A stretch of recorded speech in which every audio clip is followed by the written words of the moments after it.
यूं तो बैंक हमारे जीवन में महत्वपूर्ण भूमिका निभाता है क्योंकि हम हर महीने की तनख्वाह, हर महीने की जमा पूंजी उस बैंक में जमा करते हैं। लेकिन कभी आपने सुना है कि कोई ऐसा भी बैंक है जहां पर मृत्यु के बाद अस्थियों को संजो कर रखा जाता हो? तो कानपुर में उत्तर प्रदेश का एक पहला ऐसा अस्थि कलश बैंक है जहां पर मृत्यु के बाद इंसान की अस्थियों को संभाल कर रखा जाता है। यहाँ पर वो तमाम लोग आते हैं जो अपनों को खोने के बाद उनका जब अंतिम संस्कार कर देते हैं तो फिर उनकी अस्थियों को यहाँ पर किन्हीं कारणों की वजह से बैंक में जमा कर देते हैं। ये अस्थि कलश बैंक है, कानपुर का भैरव घाट है। यहाँ पर प्रतिदिन की अगर बात करें तो दर्जनों शवों का अंतिम संस्कार किया जाता है और कानपुर के प्रमुख अंतिम संस्कार घाटों में से ये एक घाट है और यहीं पर एक निजी संस्था के द्वारा ये अस्थि बैंक संचालित किया जा रहा है। ये उन लोगों के लिए सेवाएं हैं जो अपनों को खो चुके हैं और दूर दराज से आकर कानपुर में किसी अपने का अंतिम संस्कार करते हैं, लेकिन समय न होने के चलते वो अंतिम संस्कार के बाद चले जाते हैं और बैंक को ये जिम्मेदारी मिल जाती है कि वो उनकी अस्थियों को संजो कर इस बैंक में सुरक्षित रखें। हालांकि पैसों के लिए बैंक को जाना जाता है, लेकिन अस्थियों को संभाल कर रखने के लिए ये यहाँ पर खास तरीके का बैंक बनाया गया है। आप तस्वीर देख सकते हैं, थोड़ा सा विचलित कर सकती है क्योंकि यहाँ पर इन कलशों में अस्थियां रखी हुई हैं। तमाम लोग हैं जो दूर रहते हैं और समय पर अपने किसी परिवार के सदस्य के चले जाने के बाद उनका विसर्जन नहीं कर पाते हैं। तो पितृपक्ष का ये समय भी चल रहा है क्योंकि पितरों की सेवा इसी 15 दिन में होती है और ऐसे में ऐसे तमाम अस्थियां इस बैंक में मौजूद हैं जिन्हें अभी पितरों में मिलाया नहीं गया है, क्योंकि इसकी एक प्रक्रिया है कि अंतिम संस्कार के बाद अस्थियों को जब विसर्जन कर दिया जाता है तो पूरे विधि विधान के साथ पौराणिक ये मान्यता है कि 3 सालों के बाद जो मृत इंसान है वो पितरों में मिल जाता है और फिर उसके बाद 3 साल के बाद उसकी पितरों के साथ जो पूजा है, जो सेवा है वो की जाती है। तो कानपुर का ये पहला ऐसा बैंक है जहां पर अस्थियों को रखा गया और तमाम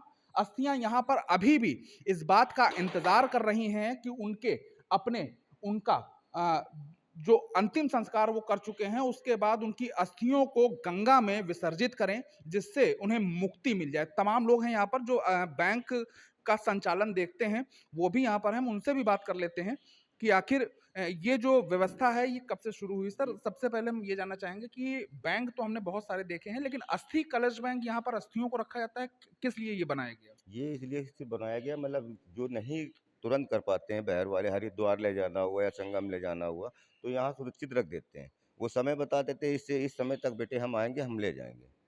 ये यहाँ अच्छा, अच्छा, लगभग कितने शव अगर हम बात करें तो अभी होंगे यहाँ पर? 10-12 होंगे अभी। 10-12 शवों का जो अस्थियां हैं वो यहाँ पर अभी मौजूद रखी हैं। है प्रेजेंट। अच्छा, तो 10-12 जो शव हैं उनकी अस्थियां यहाँ पर मौजूद हैं, इसी बैंक में मौजूद हैं। देख सकते हैं कि किस तरीके से यहाँ पर अलग-अलग नंबर के साथ यहाँ पर बॉक्सेस बनाए गए हैं, खांचे बनाए गए हैं और इसमें इतना स्पेस होता है कि इसमें आपको हम दिखाना चाहेंगे कि इसमें इतना स्पेस होता है कि इसमें एक कलश को संभाल कर संजो कर रखा जा सके।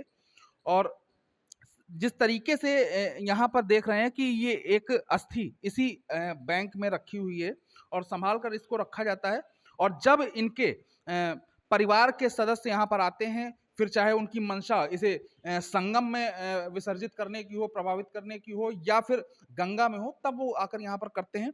इसी तरीके से यहाँ पर तमाम लोगों की अस्थियां मौजूद हैं और कहीं ना कहीं ये अस्थियां इस बात का इंतजार कर रही हैं कि उनके अपने यहाँ पर जल्द आए और लंबे समय से जो अस्थियां यहाँ पर विसर्जन का इंतजार कर रही हैं, जो विसर्जित होने के लिए इंतजार कर रही हैं, वो चाहती हैं कि जल्दी से इसी पितृपक्ष के उपलक्ष्य में उनका अपने यहाँ पर पहुंचे और इन अस्थियों का विसर्जन कर दें।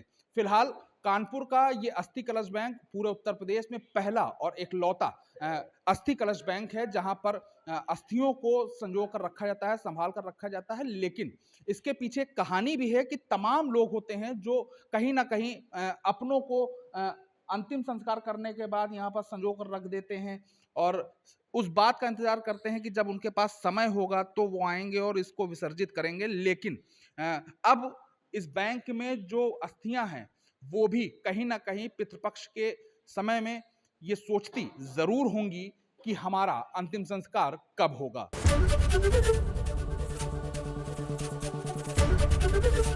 एबीपी गंगा, खबर आपकी, जुबान आपकी।